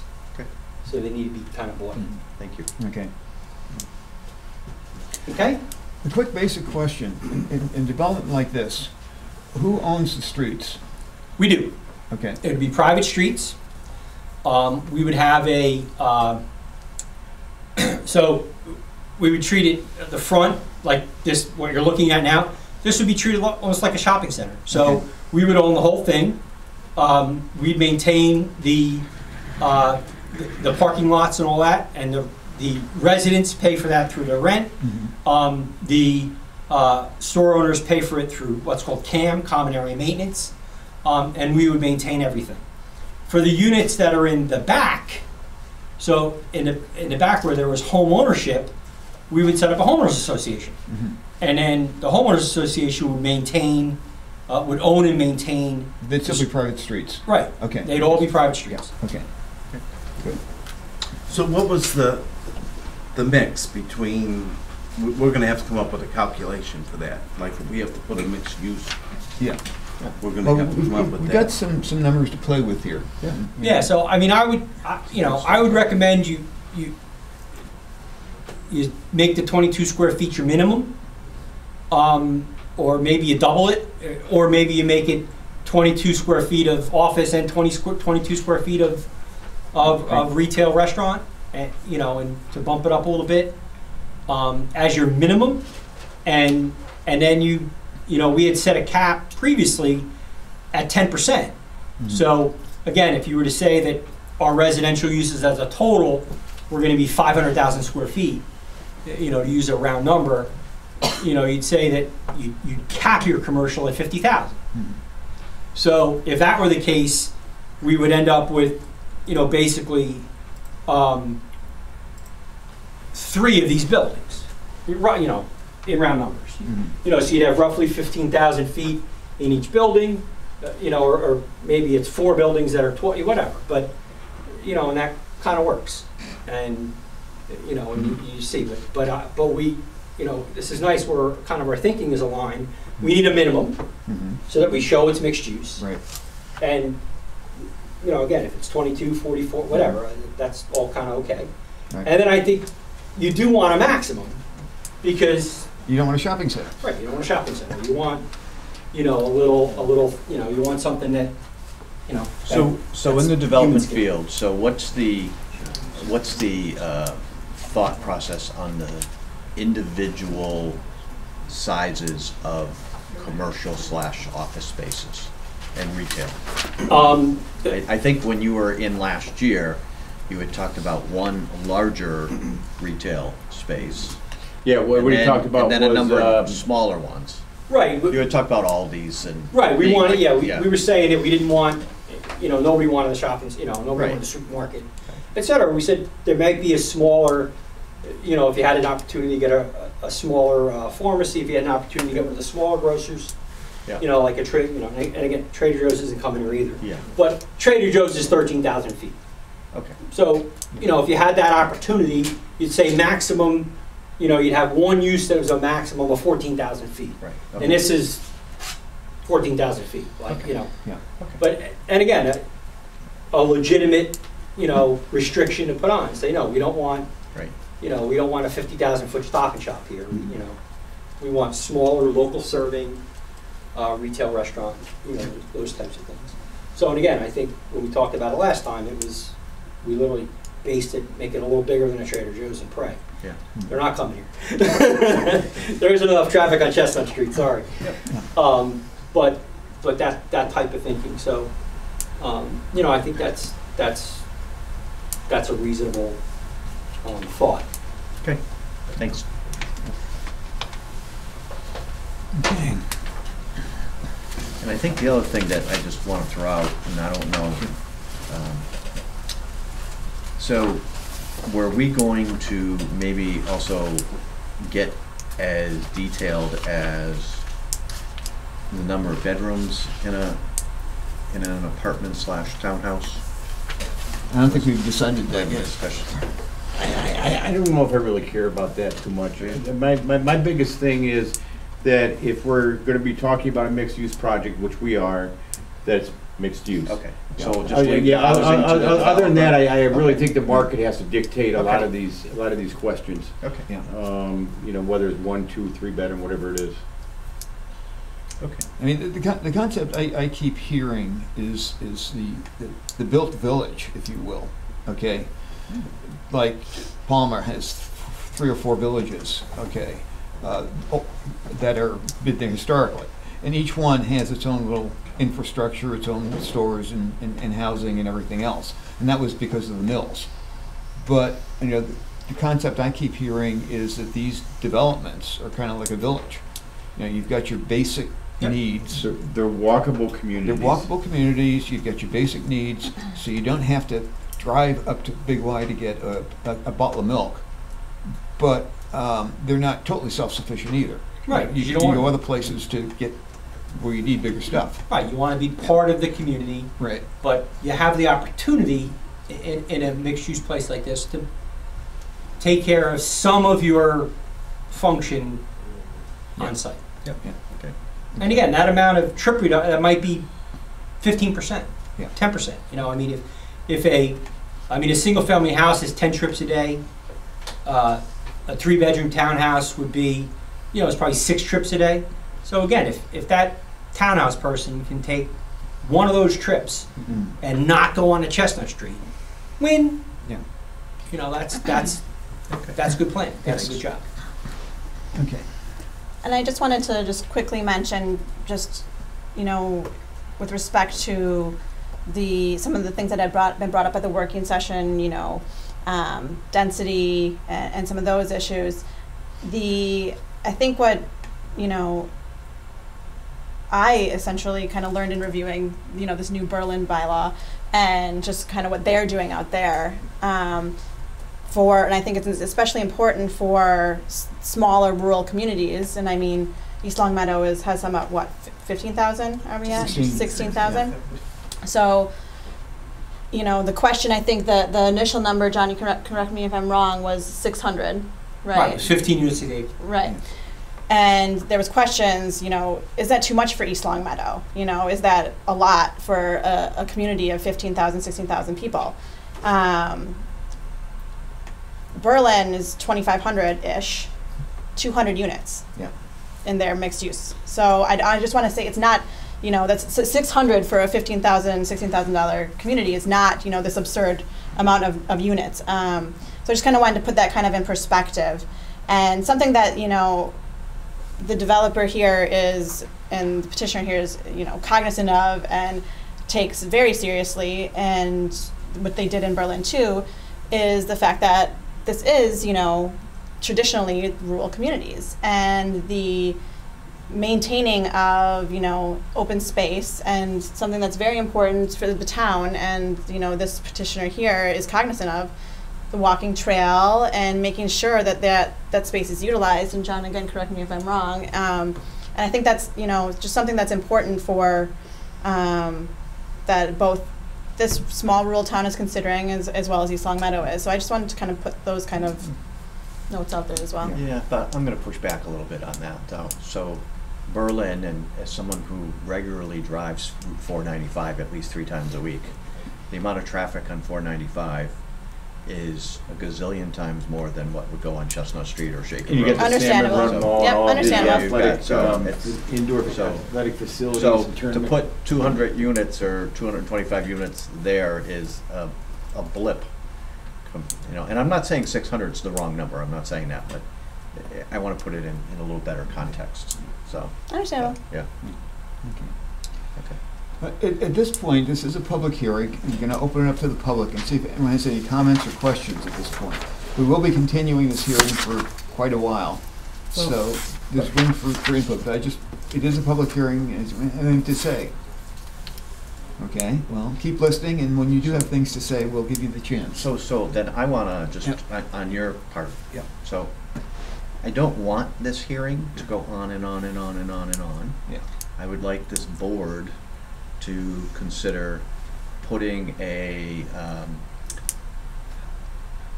time frame on when at least we could have a draft for this board to look at.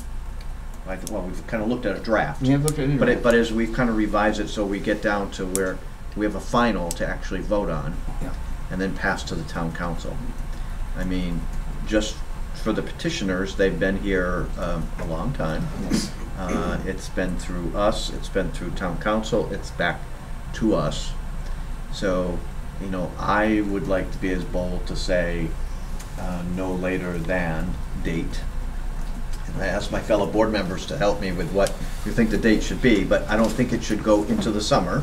No. You know, at all. So. I concur, and before I respond to you, Russ, And I'm willing to meet more often. Yeah, I'd like to ask the group, what are our next steps until we are done and we pass the baton on? So that'll give me a better idea on what we should be thinking about for a schedule. Well, clearly, we need to fill in the specifics, okay?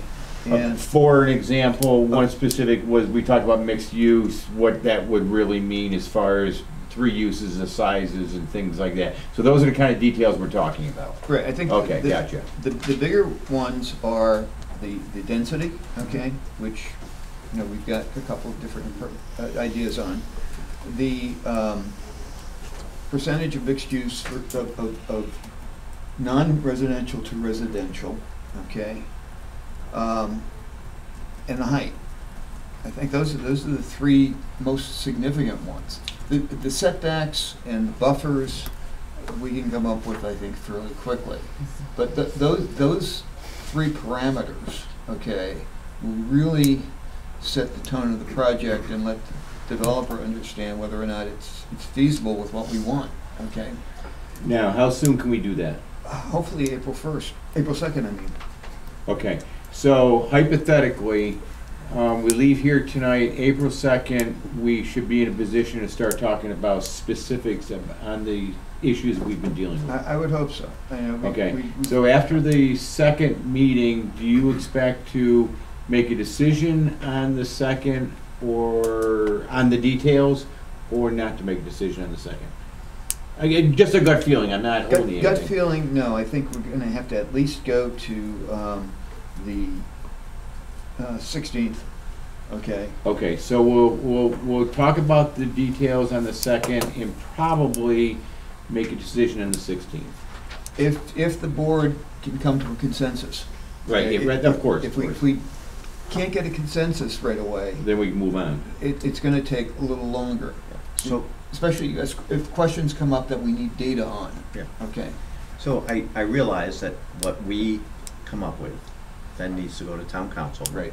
Town council has reviewed one draft of it and said, no, we didn't want it. Their major concerns were density. Yeah. Okay. Height. What else? That was it, I think, Okay. really. And did they throw out numbers for density? Did they provide us with any guidance on their part? Remember, they never voted on it.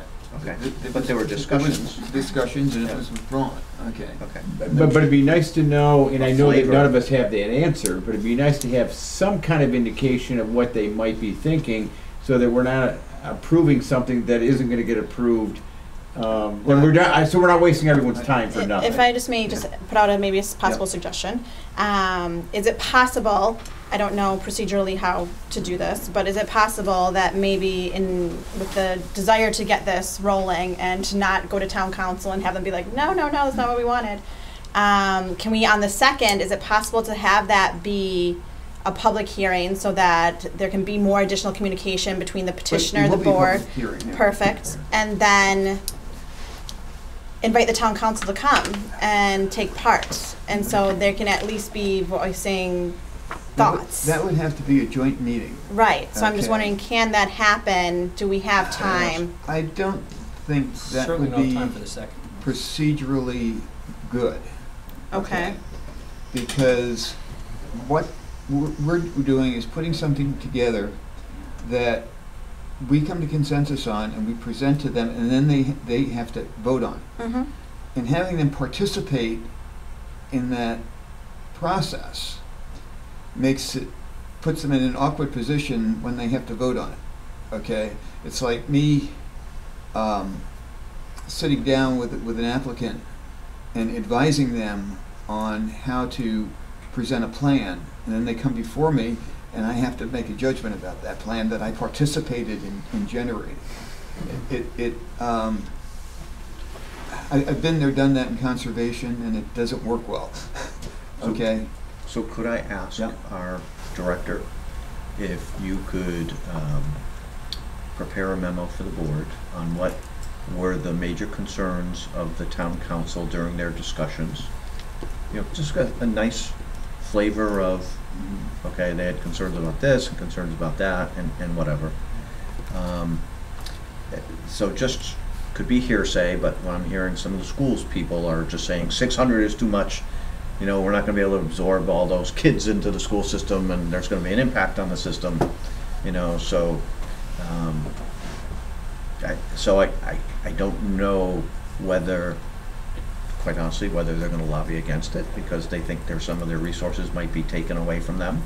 as a result, or absorbed because of the more kids. And then the other issue, some people have raised the issue about affordable housing and whether that should be incorporated into a housing mixed-use development moving forward, and that be a requirement for each new one that we might act on. So, Yeah, because a lot of them incorporate that in the bylaws about the affordable housing. If I may, I'm sorry, just with respect to the school, right?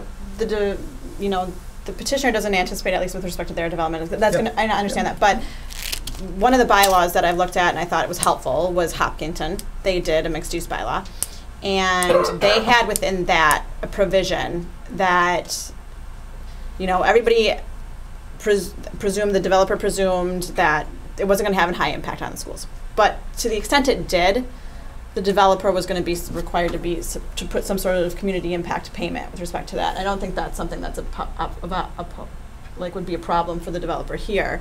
No. But you know, it was something that was put into the bylaw to address these concerns. That okay, in the event that this was going to happen and there was an unintended circumstance that happened, or unintended that there were going to be more kids in the school system, there was a payment to help mitigate that. was there a formula that they used to determine that? I believe there was a certain number per school kids in the district based upon the population of the kids in the school district at that point in time. That from the bylaw. But definitely the bylaw is there. It's available online. Hopkinton. Hopkinton, yep. Thank you. You're welcome. So regarding the schedule, Yeah. so we're looking at April 2nd, April 16th. Put a drop dead date of the first Of June. meeting in May. May.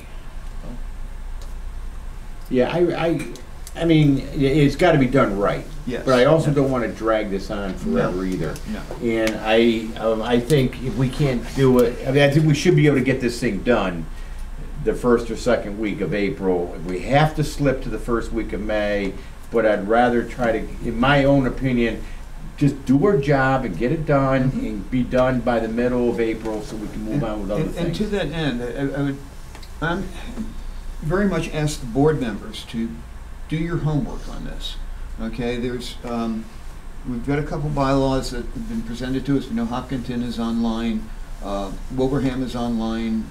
You can look these things up, but also think very much about your position on all of these numbers, so that when we get together, you know, you've got something to talk about that you've thought through and have reasons why you want to go with this number versus that number and what you think looks reasonable.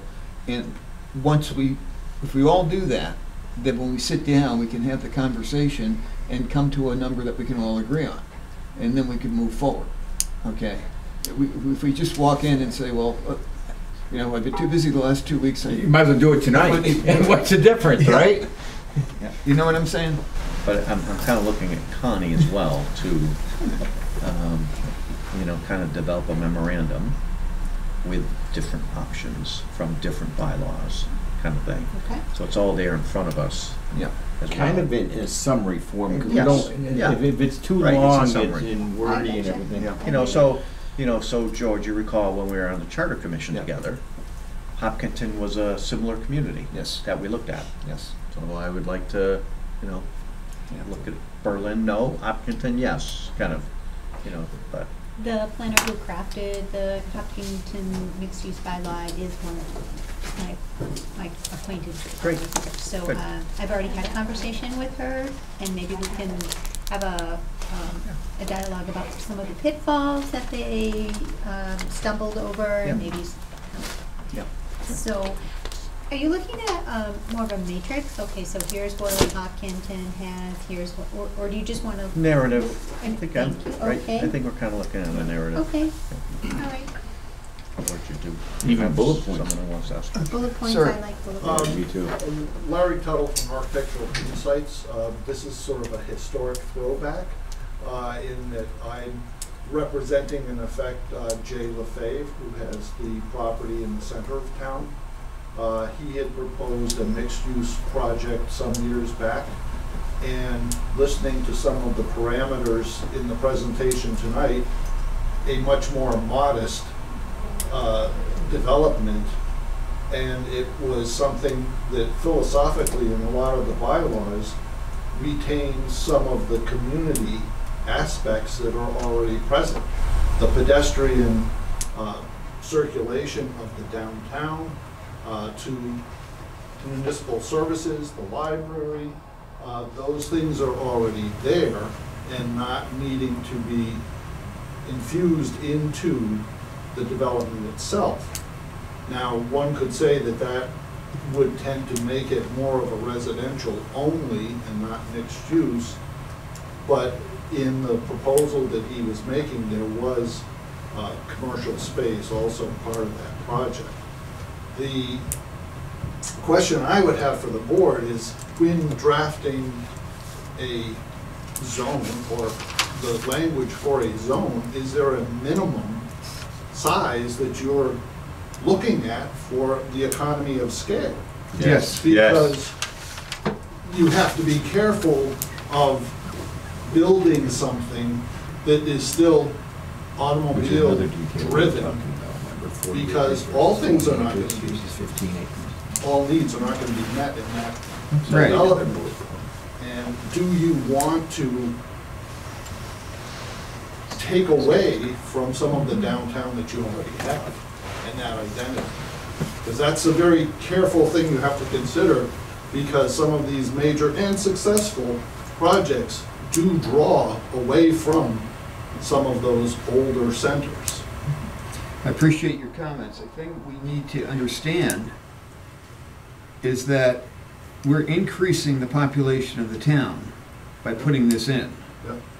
And proportionally, the amenities that will be provided here will not be sufficient to completely satisfy the needs of new residents.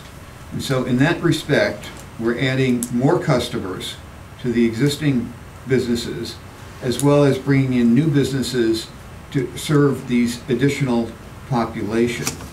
I'm not going to comment on previous projects, except to say that the project you're referring to was never actually acted on by the board because the applicant withdrew. Right. And so I'm going to make it clear that the board did not disapprove of that project. The applicant chose to withdraw for whatever reason.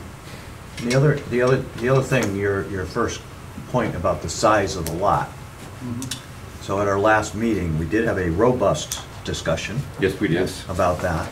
I think we were probably zeroing in on about 20 acre would be the minimum. Yeah. So that is another thing we have to We're not there yet, but that's part of it. I mean, those are integral things to have for consideration, certainly. And, Yes. and there's no, fictional application for a 3-acre lot. Right. Because that is too small in some capacities, but it does utilize amenities that the town has and could contribute to those amenities. Yep, thank you. So I think we're getting to the point of diminishing returns at this point. I agree. I'm going to suggest that we continue this public hearing to the 2nd of April. So moved. And we have that as a hearing date so that we can take input from both the applicant and the public. But primarily, I expect that to be a working session, okay? Not presentations, but rather a working session where hopefully you have an outline, think it through, think about what's critical issues to you, and let's see if we can't begin to get a consensus there, maybe even get a consensus on the major issues. And then give us another couple of weeks to kind of let that gel and make sure that we have what we want and that we haven't overlooked something, or and then hopefully if we have something, we can do it at the next meeting. If after that, if not, Yep. I have the Hopkinton bylaw not on me, but on my system, would it group email be helpful of that? Just send it to me and I'll. Send it to Okay, Connie I'll and send it let to her Connie. redo. Our procedure is we don't email each other. Yep.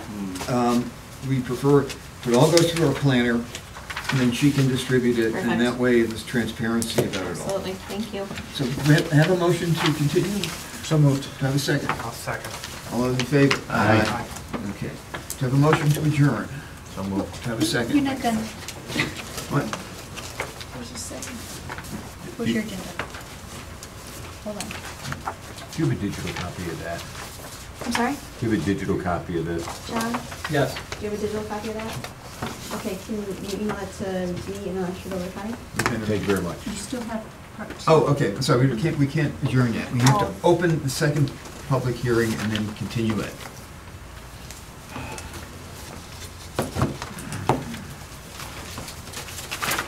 Thank you.